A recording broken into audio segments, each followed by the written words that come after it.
वो हम लोगों ने पहले वाले पॉलिटेक्निक के पहले वाले वीडियो में हमने पढ़ा था 10 क्वेश्चन, ठीक है, इंपॉर्टेंट वाले, ठीक है। आगे ये 10 क्वेश्चन है और हैं हम दो टॉपिक और देंगे आपके, 2 वीडियो, ठीक है, तो 40 हो जाएंगे, 25 क्वेश्चन पूछे जाते हैं जिनके अंतर्गत ये आ जाएंगे, ठीक है, सारे इंपॉर्टेंट वाले।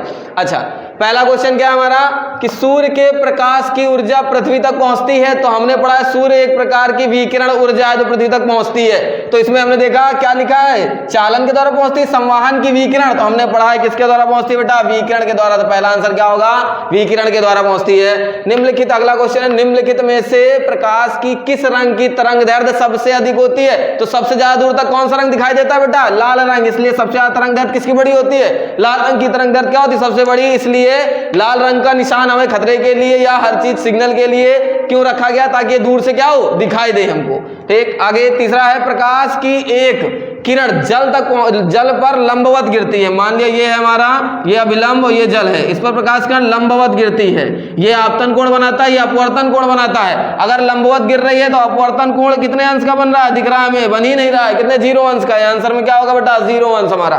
4 नंबर क्या, परावैंगनी प्रकाश का स्रोत क्या है। तो सबसे बड़ा स्रोत तो सूर्य है, परंतु ऑप्शन में ऐसा कुछ दिया नहीं है। तो ऑप्शन के अकॉर्डिंग लिखा है विद्युत बल है या लाल गर्म गेंद है, ठीक है। यानी अगर गेंद को बिल्कुल लाल तरीके से, लोहे की गेंद को गर्म कर दिया है तो उससे जो रेडिएशन निकलता है तो सबसे ज्यादा निकलता है परावैंगनी तरंग का। तो ऑप्शन में क्या होगा हमारा, लाल गर्म गेंद लोहे की, ठीक है, इससे परावैंगनी किरणें सबसे ज्यादा निकलती हैं। अच्छा, 5 नंबर है, श्वेत प्रकाश के स्पेक्ट्रम के 7 रंगों में किसकी सबसे ज्यादा आवृत्ति होती है। तो सबसे ज्यादा तरंगदैर्घ्य लाल रंग की और सबसे ज्यादा आवृत्ति होती है बेटा बैगनी या नीले रंग की। ऑप्शन में हमारे बैगनी है, लाल है, हरा, पीला। तो ऑप्शन में क्या हमारा आंसर में, आवृत्ति सबसे ज्यादा बैगनी रंग की, नीला होता तो नीली भी हो जाती।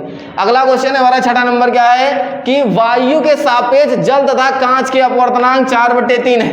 ये हमने पढ़ा है पहले टॉपिक में। क्या लिखा है, वायु के सापेक्ष जल। तो वायु के सापेक्ष जल यानी वाटर, वायु यानी एयर, वायु के सापेक्ष जल कितना दिया है बेटा हमको, 4/3। आगे बढ़ते हैं, वायु के सापेक्ष ही कांच है, वायु यानी ए, सापेक्ष यानी एन, कांच यानी ग्लास, ग्लास मतलब जी, कितना दिया हमें, 3/2। पूछा क्या है, कांच का जल के सापेक्ष, यहां उल्टा दिया है, जल के सापेक्ष कांच का है। तो जल के सापेक्ष कांच का क्या पूछा हमसे, अपवर्तनांक पूछा गया है। हमने बताया तुम लोगों को 2 में एयर होगी, 1 में नहीं होगी, जिसमें नहीं होगी उसको उठाया करो, ठीक है। फॉर्मूला कैसे बनाते हैं, तो 2 में एयर है तो AN/AN, ठीक है। अब बनाएंगे से जो पीछे लिखा होता है उसको ऊपर लिखते हैं, जो आगे लिखा होता है उसको नीचे लिख देते हैं, बन गया फॉर्मूला। अब देखो आंसर कैसे आएगा, ANG कितना दिया, ANG दिया 3/2, ANW कितना दिया, 4/3, बीच का बीच उड़ा नीचे का ऊपर, तो 3 × 9, 4 दूनी 8, 9/8 हमें ऑप्शन में है हमारे, 9/8, ये है आंसर हो गया 9/8। 7 नंबर क्या है, सिलिकॉन है। तो सिलिकॉन एक कैसा है, देखो में लिखा है अर्धचालक है, क्या है बेटा, अर्धचालक है या कुचालक है या चालक है। तो अगर आपने थोड़ा बहुत पढ़ रखा है तो सिलिकॉन जो है वो शुद्ध अर्धचालक होता है, ठीक है। क्या होता है बेटा, शुद्ध अर्धचालक। ये जितनी हमारी प्लेटें फोन की हो गई, टैबलेट की हो गई, और या जितनी भी टेलीविजन हो गए, इनकी प्लेटें अंदर ग्रीन कलर की होती है जो सिलिकॉन की बनी होती है, ये अर्धचालक का काम करती है, ठीक है, शुद्ध अर्धचालक है। 8 नंबर क्वेश्चन है, एक N प्रकार का अर्धचालक।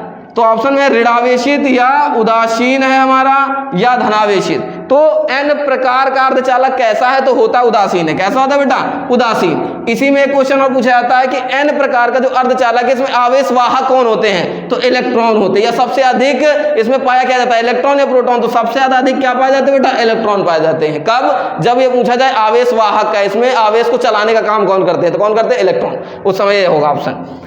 9 नंबर है, ओम के नियम के अनुसार विभवांतर और धारा यानी V और I में संबंध क्या है। तो हाई स्कूल में हमने पढ़ा है V बराबर होता है I/R, जहां R नियतांक होता है और जैसे ही नियतांक हटाते हैं यहाँ प्रोपोर्शनल लग जाता है, तो V प्रोपोर्शनल I। अब ये हमारे पास ये देखो ऑप्शन में है V प्रोपोर्शनल I। अच्छा 10 नंबर क्या है, यदि 2 प्रतिरोधों को श्रेणी में जोड़ दिया जाए, R1 और R2 को श्रेणी में जोड़ दिया जाए तो इनका तुल्य प्रतिरोध होगा क्या। तो हमने पढ़ा है श्रेणी क्रम R बराबर पढ़ा है R1 + R2। R1 + R2 है हमारे पास, है देखो R1 + R2। अगर समांतर होता तो समांतर में क्या होता, 1/R1 + 1/R2, ठीक है। अगले जो क्वेश्चन होंगे वो नेक्स्ट वीडियो में आपको हम देंगे।